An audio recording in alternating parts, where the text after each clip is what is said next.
For every iconic WWE Championship belt that looks like it belongs in a museum, there's one that looks like it was drawn with crayons by a 5-year-old. Kicking off our list is a title that serves as a masterclass in how to make the worst first impression possible. After the brand split, Raw needed its own World Championship to compete with SmackDown's WWE title. The company hyped up this big reveal for weeks leading into SummerSlam. But when Stephanie McMahon and Mick Foley finally unveiled the belt, the crowd's disappointment said it all. What WWE presented was essentially the exact same design as the WWE Championship, except they'd swapped the black strap for a bright red one.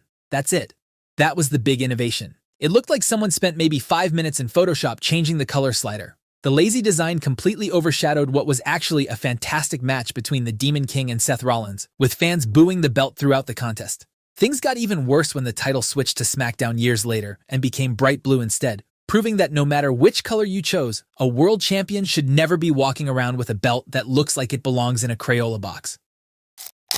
Fortunately, WWE eventually figured out that world championships should actually look prestigious with their current World Heavyweight Championship design. Introduced in 2023, this belt immediately looked the part from day one. The design pays homage to the classic big gold belt that WCW made famous, while still feeling modern and fresh enough to stand on its own. Every champion who's held it, from Seth Rollins to Gunther to Damian Priest, has looked like a big deal with it around their waist. The belt has weight to it, both literally and figuratively. WWE learned their lesson from the Universal Championship disaster, and this time they actually put thought and effort into creating something wrestlers would be proud to carry. In stark contrast to the elegant design of the World Championship, the 2016 Cruiserweight Championship proved that sometimes trying too hard to be different results in something that's just differently terrible. When WWE brought back the Cruiserweight division with their 2016 tournament, fans were excited to see what the new title would look like. What they got was a belt that looked like it had been designed by someone who'd never actually seen a championship before. The bright purple strap was the first red flag, or purple flag in this case. Purple might work for certain brands or shows, but as a primary color for a championship belt, it just looked cheap. The title was so bad that it made the 2006 version of the Cruiserweight title look like a work of art in contrast. TJ Perkins won the inaugural tournament and received this monstrosity along with a huge trophy that looked more desirable than the actual belt.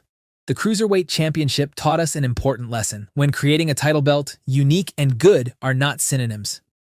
But moving on from the purple disaster, the European Championship stands as proof that WWE in the late 90s knew how to make mid-card titles look absolutely stunning. Introduced in 1997, the European title was a gorgeous piece of craftsmanship that deserved far more respect than it ever received during its run. The design featured the flags of various European nations beautifully incorporated into the gold plating. Unlike some titles that try too hard to be flashy, the European Championship struck the perfect balance between eye-catching and elegant.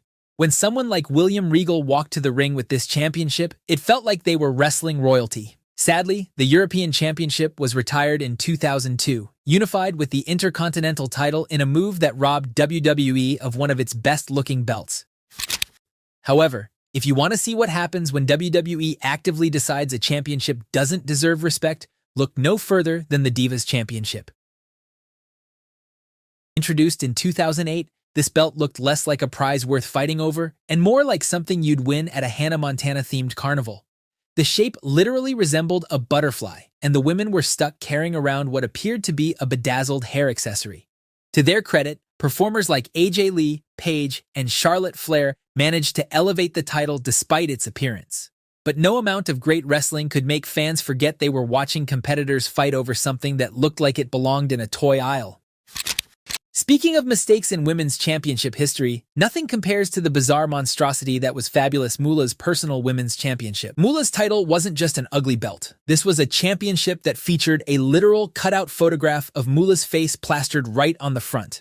Imagine if Roman Reigns or Cody Rhodes decided to slap a glamour shot of themselves on their title belts. That's essentially what Moolah did. The design looked less like a wrestling championship and more like a giant fridge magnet your grandmother might buy at a tourist trap. It was tacky, self-aggrandizing, and perfectly symbolized Moolah's stranglehold over women's wrestling during her era. Between the narcissistic design and Moolah's well-documented history of terrible behavior, this championship represents everything wrong with that era of women's wrestling wrapped up in one hideous package. But after those nightmares in championship design, the Raw Tag Team Championships from the Ruthless Aggression era remind us that WWE once understood how tag titles should look. Introduced in 2002 after the brand split, the tag title belts were sleek, professional, and actually made the tag team division feel important. The design borrowed elements from the Undisputed Championship that was being used at the time and created a visual connection between the world title and tag titles that elevated both. The red WWE globe provided just enough color to tie them to the Raw brand without making them look like toys. Teams like Evolution, La Resistance, and the world's greatest tag team all looked legitimate while holding these championships. It's genuinely baffling why WWE moved away from this design in favor of what came next. Sometimes companies fix things that aren't broken, and the tag team division paid the price for years.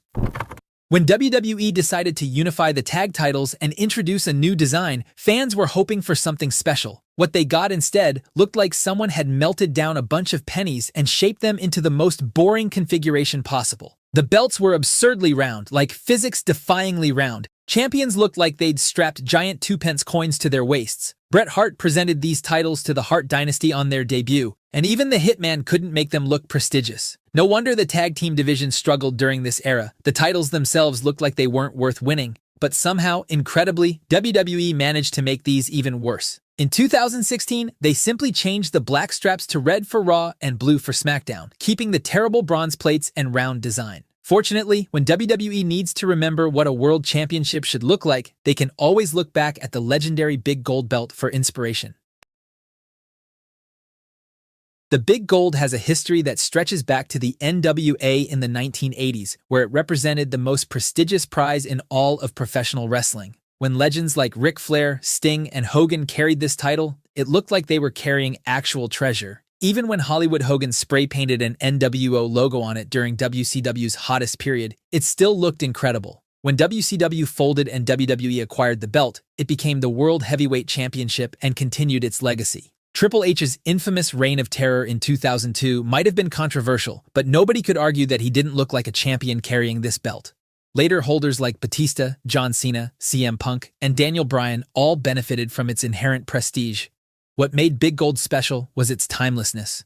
Whether it was 1986, 1996, or 2014, the design never looked dated or out of place. It worked for every era, every wrestler, and every storyline because it was simply perfect.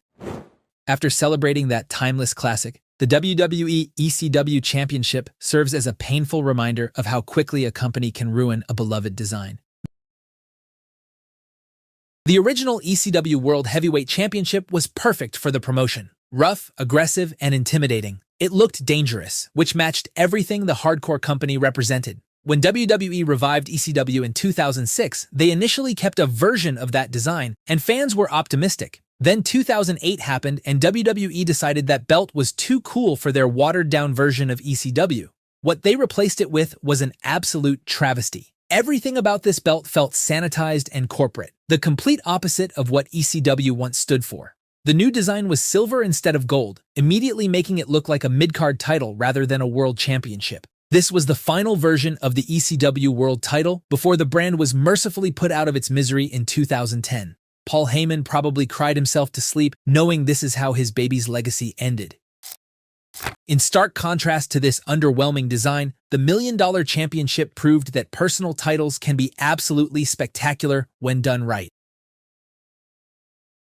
After failing to win the WWF Championship from Hulk Hogan multiple times, the $1 Million Man decided to just commission his own title instead. The result was something that was absolutely perfect for his character. The design threw out every traditional championship element and replaced it with pure arrogance. No text explaining what it represented, no traditional plates, just unapologetic wealth on display.